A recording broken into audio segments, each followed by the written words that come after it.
तो नमस्कार किसान भाइयों, मैं अरविंद तोमर, आप देख रहे हैं एक किसान न्यूज यूट्यूब चैनल। किसान भाइयों, आज की वीडियो में हम बात करने वाले हैं कि अगर आप अपने धान की जो नर्सरी है तैयार हो रखी है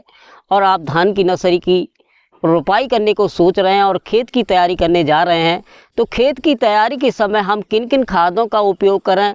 हम रोपाई के समय खादों का उपयोग करें या रोपाई के बाद खादों का उपयोग करें या खेत तैयार करते समय हम खादों का उपयोग करें, किस समय खादों का उपयोग करें हमें अच्छा बेनिफिट मिल सके, हमारे धान का जो पौधा है अच्छी तरीके से बढ़वार कर सके, अच्छे से उसमें कलनों का फुटान हो सके, उस धान की फसल हरी भरी हो सके। तो आज की वीडियो में हम बात करने वाले हैं कि हम धान की फसल में रोपाई से पहले अगर हम खाद का उपयोग करते हैं यानी डीएपी का उपयोग करते हैं तो हमें फ़ायदा ज़्यादा मिलता है, या रोपाई के दूसरे या तीसरे दिन हम खाद का उपयोग करते हैं या डीएपी का उपयोग करते हैं तो हमें ज़्यादा फ़ायदा देखने को मिलता है। आज की वीडियो में इस टॉपिक पर बात करने वाले हैं और की तैयारी के समय किन किन खादों का उपयोग संतुलित मात्रा में करें उसके बारे में हम इस वीडियो में बात करने वाले हैं। परंतु उससे पहले जो किसान भाई हमारे चैनल पर नए आए हुए हैं और इस वीडियो को देख रहे हैं, जिन्होंने धान की क्रॉप करने को सोच रहे हैं, वो हमारे चैनल को सब्सक्राइब अवश्य कर लें, क्योंकि आने वाले समय में भी हम धान की क्रॉप के संबंधित इस वीडियो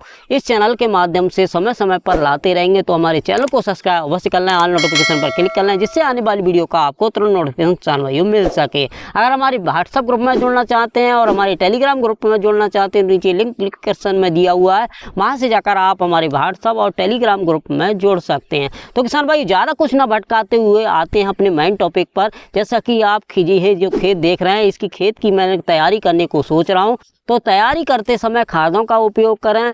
तो हम जब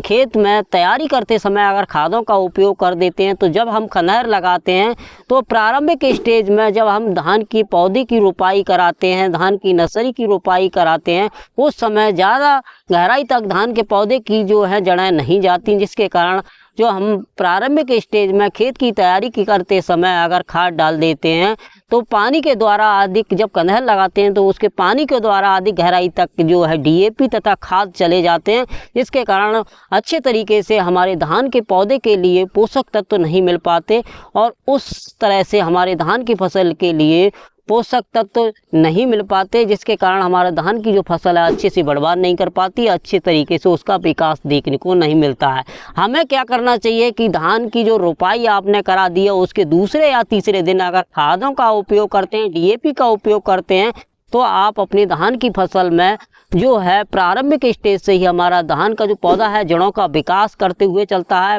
कलनों का फुटान लेते हुए चलता है और पोषक तत्व अधिक मात्रा में तुरंत ही पौधे के लिए अवेलेबल हो जाते हैं, जिसके कारण जो हमारे धान की फसल में अच्छे तरीके से ग्रोथ देखने को मिलती है, पौधे भी अच्छे तरीके से उनमें कलनों का फुटान देखने को मिलता है। तो आपको विशेष ध्यान रखना चाहिए कि धान की जो फसल में खेत की तैयारी के समय हमें खादों का उपयोग नहीं करना चाहिए। हमें रोपाई के दूसरे तीसरे दिन हमें खादों का यानी डीएपी का उपयोग करते हैं तो बहुत ही अच्छा बेनिफिट देखने को डीएपी का मिलता है। तो किसान भाइयों, आप बात कर लेते हैं कि 1 एकड़ खेत के लिए हमें कितने संतुलित मात्रा में खादों का उपयोग करना चाहिए, जिससे हमारे धान का जो पौधा है, धान की जो फसल है अच्छी तरीके से बढ़वार कर सके, अच्छी तरीके से उसका विकास देखने को मिल सके। तो हमारे धान की जो अलावा जो फसलें होती हैं उनके लिए 17 पोषक तत्वों की आवश्यकता होती है। 17 में 3 पोषक तत्व ऐसे होते हैं किसान भाइयों जो नेचुरल होते हैं, जो प्राकृतिक रूप से पौधे के लिए मिल जाते हैं। उनमें 14 जो पोषक तत्व होते हैं, उनमें जो 3 पोषक तत्व होते हैं, जो मेन पोषक तत्व होते हैं, वो नाइट्रोजन, फास्फोरस, पोटास। तो इनकी बहुत ज़्यादा प्रारंभिक स्टेज में हमारे धान की फसल के लिए आवश्यकता होती है। तो प्रारंभिक स्टेज में इन पोषक तत्वों को नाइट्रोजन की पूर्ति के लिए हमें यूरिया का उपयोग करना है 40 से 45 किलो प्रति एकड़ के अनुसार, और फास्फोरस की पूर्ति के लिए हमें डीएपी का उपयोग करना है 45 से 50 किलो प्रति एकड़ के अनुसार, और हमें पोटास की पूर्ति के लिए पोटास का उपयोग करना है 45 से 50 किलो प्रति एकड़ के अनुसार। तीनों चीज़ों को अच्छी तरीके से मिलाकर, साथ में जो माइक्रोन्यूट्रिएंट सल्फर आती है उसको अच्छी तरीके से, इन चारों चीज़ों को मिलाकर अगर आप अपनी धान की फसल में रोपाई के दूसरे या तीसरे दिन धान की रोपाई के बाद अगर इनका बखेर कर अगर आप सिंचाई कर देते हैं तो किसान भाइयों उम्मीद करता हूं कि आपकी धान की जो फसल है उसमें कल्लों का फुटान अच्छी तरीके से देखने को मिलता है, जड़ों का विकास अच्छी तरीके से देखने को मिलता है, उस धान की फसल की ग्रोथ भी अच्छी तरीके से देखने को मिलती है।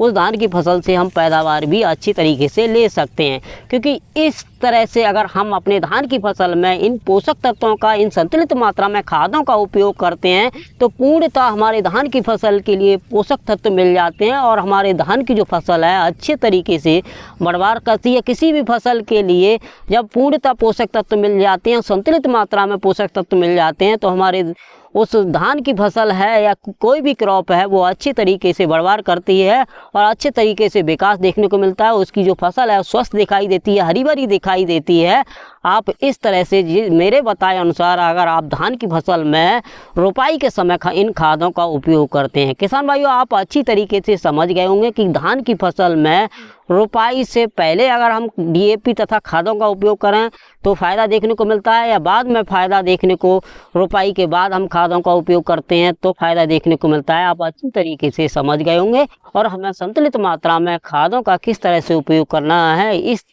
वीडियो में आप अच्छी तरीके से समझ गए होंगे। किसान भाइयों आप धान की रोपाई के समय किन किन खादों का उपयोग करते हैं और रोपाई से पहले आप खादों का उपयोग करते हैं या रोपाई के बाद आप खादों का उपयोग करते हैं, आज हमें इस वीडियो में कमेंट करके अवश्य बताएं। अपना सुझाव हो वो भी हमें कमेंट बॉक्स में कमेंट करके अवश्य बताएं। तो किसान भाई ये वीडियो अगर आपको अच्छी लगी तो मेरी वीडियो को लाइक करें और इस वीडियो को अधिक किसानों में ज़्यादा से ज़्यादा शेयर करें जिससे अन्य किसानों को भी ये जानकारी मिल सके। तो किसान भाई फिर मिलते हैं एक नई वीडियो में नई जानकारी के साथ, तब तक के लिए जय किसान जय जवान।